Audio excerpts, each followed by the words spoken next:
Buen día, mi nombre es Juan Miguel Medina López del Grupo 60 de Derecho Internacional Privado y Concertación Estatal.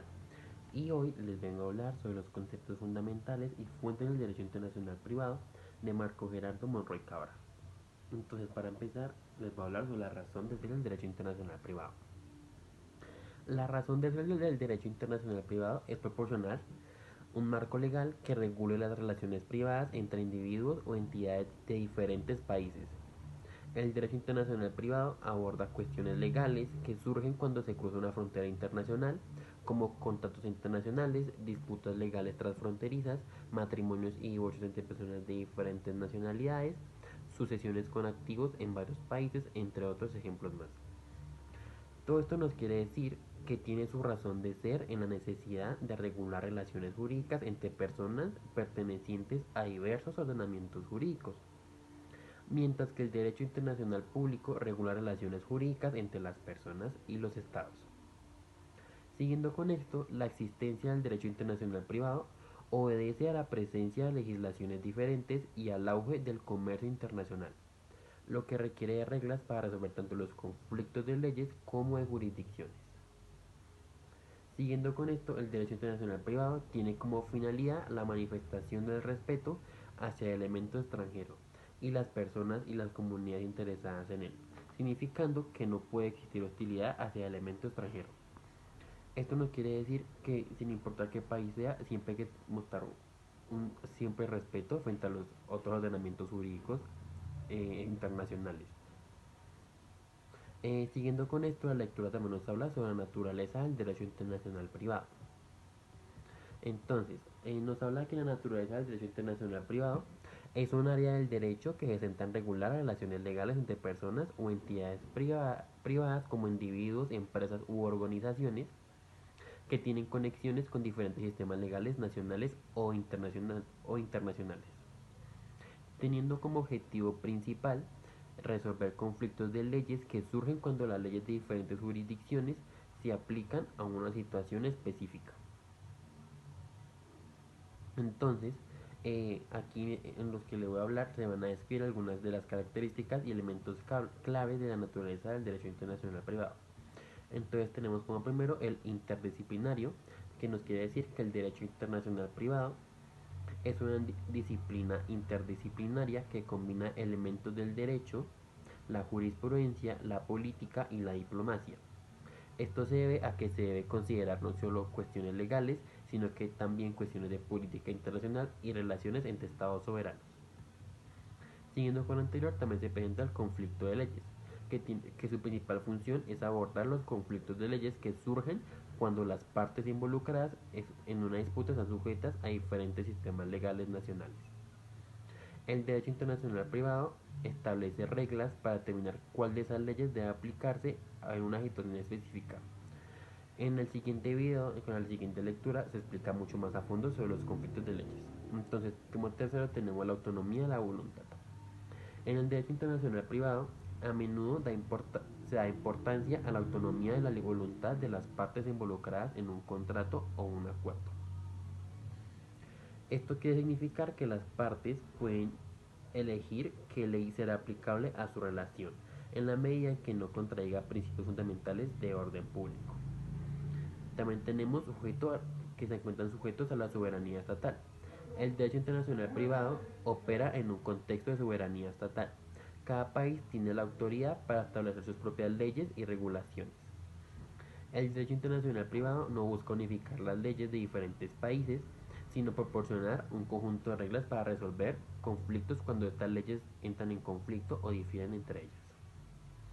También tenemos las normas supranacionales, que en algunos casos, eh, como los tratados internacionales o el derecho de la Unión Europea, se pueden prevalecer sobre las leyes nacionales en el ámbito del derecho internacional privado. Además de estas normas, tenemos los principios universales, que dicen que aunque en el derecho internacional privado se aplica de manera diferente en diferentes jurisdicciones, existen algunos principios universales, como el respeto a los derechos humanos y la equidad, que a menudo guían su aplicación. También tenemos jurisdicciones múltiples, que en el derecho internacional privado puede implicar la consideración de múltiples jurisdicciones y sistemas legales. Esto puede complicar la resolución de disputas y requerir un entendimiento sólido de las leyes de varios países.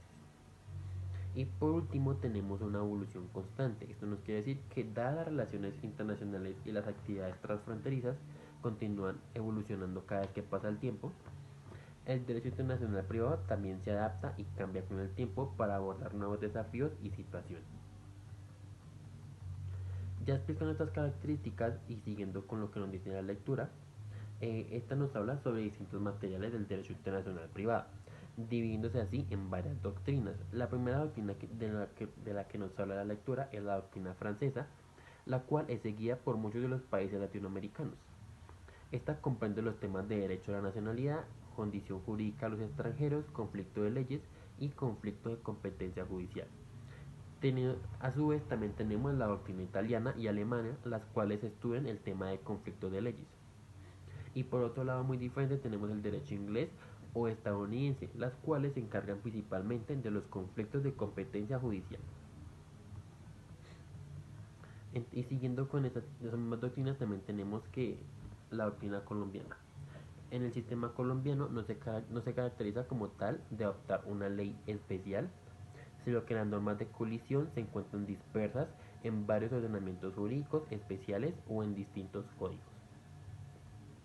Y ya llegamos a un gran tema de lo cual nos da la lectura principal, que son las fuentes del derecho internacional privado.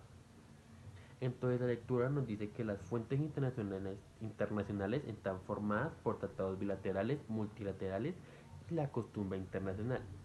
El tratadista Ricardo M. Zuccherino clasifica las fuentes en normativas, las cuales se vienen en la Constitución, la ley, el tratado, los usos y las costumbres, y también las divide en informativas, como la doctrina y las conferencias. Sin embargo, la lectura se centra principalmente en las fuentes nacionales del Estado, como lo son la Constitución, la ley, la costumbre y la jurisprudencia. Entonces tenemos que la Constitución es una norma jurídica, norma de normas, la cual contiene los principios y valores fundamentales de todo un Estado. Seguida de eso tenemos la ley. La ley interna de un Estado constituye la principal fuente cuando ese Estado pertenece a los Estados de derecho escrito.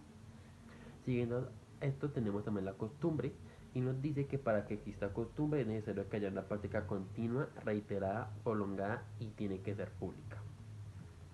También tenemos la jurisprudencia, que esto nos quiere decir que las decisiones de los tribunales nacionales pueden interpretarse y aplicarse al derecho internacional. En algunos sistemas legales la jurisprudencia puede ser una fuente importante para determinar cómo se aplican las normas internacionales en debidos casos específicos. Sin embargo, la lectura no solo nos habla sobre las fuentes nacionales, también nos menciona las fuentes internacionales del derecho privado, las cuales se dividen en los tratados internacionales, lo cual nos dice que los tratados y, y convenciones internacionales son una fuente fundamental del derecho internacional privado.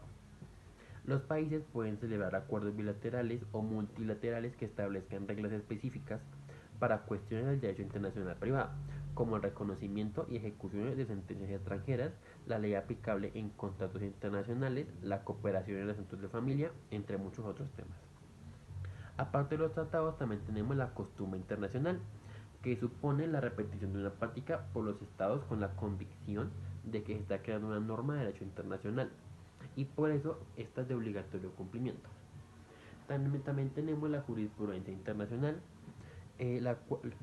lo cual nos dice que las decisiones judiciales en casos de derecho internacional privado pueden establecer precedentes y principios que los tribunales y posteriores pueden seguir. La jurisprudencia es especialmente importante en la interpretación y aplicación de tratados y leyes de derecho internacional privado. Y finalmente también nos habla de congresos científicos y de conferencias diplomáticas. La lectura nos dice que estos congresos y conferencias estudian temas de derecho internacional privado y producen estudios sobre temas, lo que contribuye a que los tribunales nacionales adopten decisiones uniformes sobre varias materias. Y ya cerrando el tema de los conceptos fundamentales y funciones del derecho internacional, tenemos que, en resumen y como conclusión, el derecho internacional privado busca principalmente crear un sistema coherente y predecible para manejar las relaciones legales entre individuos y y entidades de diferentes países, asegurándose al mismo tiempo que se respeten los derechos de las partes involucradas y se promueva la cooperación internacional en todo el ámbito legal. Gracias.